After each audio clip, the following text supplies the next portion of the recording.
that fills me with dreams untold.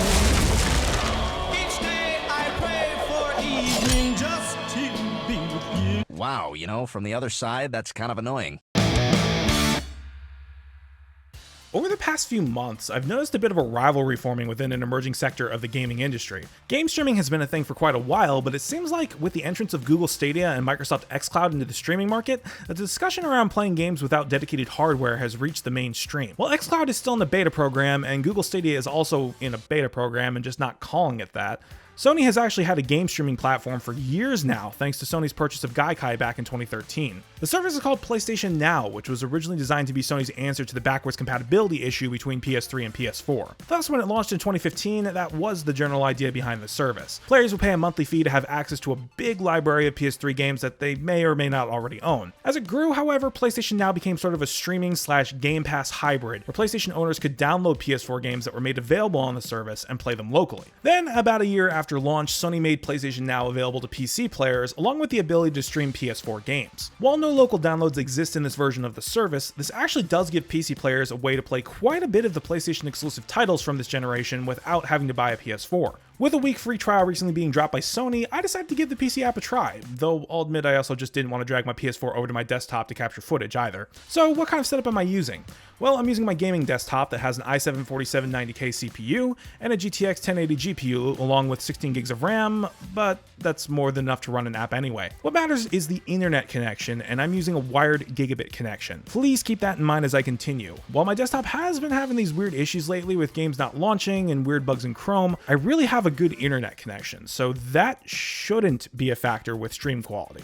Keyword shouldn't. So I launched the PS Now app and found myself looking at something that looks akin to a Netflix browser. Games were separated by genre, platform, and there were alphabetized lists as well. For my initial test, I wanted to stick to a few games that I knew so that I could test what I'm sure you're all wondering about. Lag. Fair warning, this is not Digital Foundry, so I'm not going to be providing in-depth information, just my feelings as someone who has played these games before. If that's not enough for you, sorry, I guess. I opted to go for a big stress test right out of the gate and launched Doom. Right away I can tell that the load times are exactly the same as a local PS4, and that isn't surprising. There are reports out there that Stadia's load times are quick with certain games, but PS Now and XCloud seem to fall in line with their console counterparts, which makes sense given their main purpose as a companion service. As far as playing the games go, while the majority of my experience with Doom is with a mouse and keyboard, I can't hold my own with a gamepad, so I launched some arcade mode to see how well I could do. As far as I can tell, the lag is totally negligible with Doom. The game plays totally fine, and I was able to get a bronze rating after not playing Doom for quite some time, so I'll take it. I don't find the quality here super surprising though, as most of these streaming services are using Doom or the upcoming Doom Eternal as a measuring stick. It's clear that this game is well optimized for a stream no matter which service that it's on. Video quality is, well, it sure is a video, and not a native render, and you can tell. It doesn't look terrible, it just doesn't look fantastic, and that is totally okay. Overall, this is totally playable. Next, I went for another game that requires quick movements that I know really well. Sonic Adventure 2. I almost forgot that Sonic Adventure 1 and 2 were ported to PS3, so it was nice to see these games included in the service as well. A little bit about me, I'm a big fan of both of the Sonic Adventure games and a lot of the 3D Sonic games in general. With that, I was more than happy to jump in and test some City Escape and Metal Harbor. Again, the video quality was that of a video stream, but a little less noticeable as Sonic Adventure 2 is an older game, so I'm not looking for stunning sharp visuals in a game like this. What I am looking for, however, is quick response times, which for the most part were in this version of the game. The stream did, however, hiccup at points for a short time, which will cause me to lose control for a second or two, which can mean death at points in these levels. Granted, you're practically raking in extra lives in this game, so the occasional hiccup does not make this game unbearable, but it is annoying. It is kind of disappointing, but I could still see myself firing this up on my laptop on a trip, though my laptop can run this game locally via Steam anyway, so that wouldn't be needed. Basically, Sonic Adventure 2 is not the strongest showing on PlayStation Now. To round out the first set of games that I played, I opted to try a genre of game that is instantly written off as not stream-friendly by most: fighting games. I decided to try Injustice: Gods Among Us, which pits DC heroes and villains against each other in a dystopian alternate timeline where Superman becomes a tyrant. While I am not a fighting game aficionado by any means, I found this to be playable for a casual player just looking to beat up Deathstroke as the Green Arrow or whatever DC fight that you want to see. I know this footage may imply that I'm having some trouble with lag, but in actuality, I'm just bad at this game. I will say that the game doesn't look fantastic even by the standards that I set with previous games though. The frame rate can drop into the 30s at times, which is not good for a fighting entertaining game, and overall visual quality just doesn't seem to be there. Granted, this could be a limitation of the PS3 version in general, as this is the version that we are getting here. This will come up again soon, trust me. Overall, this isn't really a great title on the service, and I wish they would just add the PS4 version of the game to make the experience a bit more smooth. Better yet, just add Injustice 2. So there is one pretty big problem with the last 3 games that I showed on PlayStation Now for PC players. Sure, you can play these games on PlayStation Now, but you can also buy these games on Steam and run them locally, and run them better for the most part. With that in mind, I don't think I've presented enough value to PC players at this point, so I think it's time to switch things up a bit. These next 3 games are PlayStation exclusives on both PS3 and PS4, which would be the primary reason for a PC gamer to try PlayStation Now. Do Sony's exclusive titles hold up better than the multi-platform games though?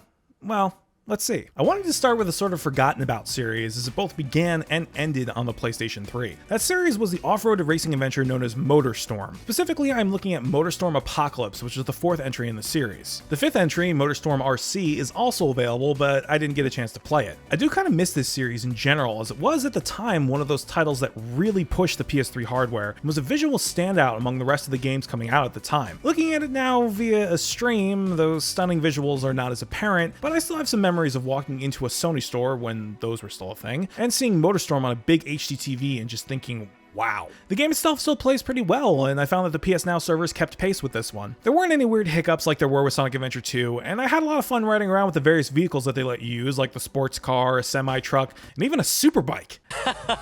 Super toilet. The game is still fun, but it does have some weird quirks, like a camera that swings a little too far in the other direction when you make tight turns. The game also uses a burnout-like system where whenever you collide with something, you get this slow-motion crash followed by being placed onto the track with a few more cars in front of you. The game is still fun, and I think it's worth a shot if you have the service, but if you're looking for something a bit more recent on your local console or PC, a lot of the developers behind this series formed a new studio and made a game called Onrush. That game was put out back in 2018, which is very similar to this, but it's much newer. Moving on from that, I felt it was time to try a game that helped define the hype for the PS3, as its E3 trailer was a sight to see back then in all its pre-rendered glory. Killzone 2 is a first-person shooter game made by Guerrilla Games that was one of the first killer app shooters to ever show up on the PS3 exclusively. While the final product isn't as impressive as the E3 trailer, Killzone 2 is still known for pushing the PS3 hardware pretty hard and achieving some stunning visuals for the time. I only wish that I could still appreciate this game as much as I did back then. I ran into some problems with this game. After playing through the campaign a bit, I started thinking that maybe I needed to track down a copy of Killzone 2 and play it locally on the PS3 to see if this game really plays like it does on PS Now today. First and foremost, there is definitely input lag, and it is very noticeable. Given that games like Doom were fine, I'm thinking that this was just a bad version of the game, or maybe this is just how it ran on the PS3, and my nostalgia is getting in the way on this one. After all, a lot of the games on the PS3 ran at 30 FPS, and 30 FPS in a first-person shooter game combined with stream lag may be what's causing this feeling I'm having. I just don't remember this game running and playing this poorly on native hardware though. Regardless, this version of the game is not one I would recommend, and it just makes me want to see a remastered port on the PS4 and PS5. The Killzone games definitely deserve a good port. What about a more recent effort from Guerrilla Games though? After all, while I'm sure some of you out there might be curious about the Killzone series, I would imagine more of you are interested in trying this service so you can try out, say, Horizon Zero Dawn. Horizon Zero Dawn tells the story of a young Aloy, a girl living in a post-apocalyptic world inhabited by robot dinosaurs. Players sneak, scavenge, and fight across an open world where Aloy does battle with these robot dinosaurs with a bow and arrow, along with various traps. I really enjoyed my local playthrough of Horizon Zero Dawn back at release, and I'm happy to report that this game runs just fine on PlayStation Now. Aloy is responsive to inputs, and I never found myself getting frustrated while moving around or in the middle of fights. On top of that, I think the beauty of this game is still largely intact as well, even though there is a loss of quality from the stream. This is one of the few games that I played on PlayStation Now where, at points, I forgot it was a stream, only to realize that Horizon Zero Dawn is not on PC. Well, at least not yet. This overall made me really happy, because I feel like games like Horizon Zero Dawn are the primary reason that someone on PC would want to try this service out,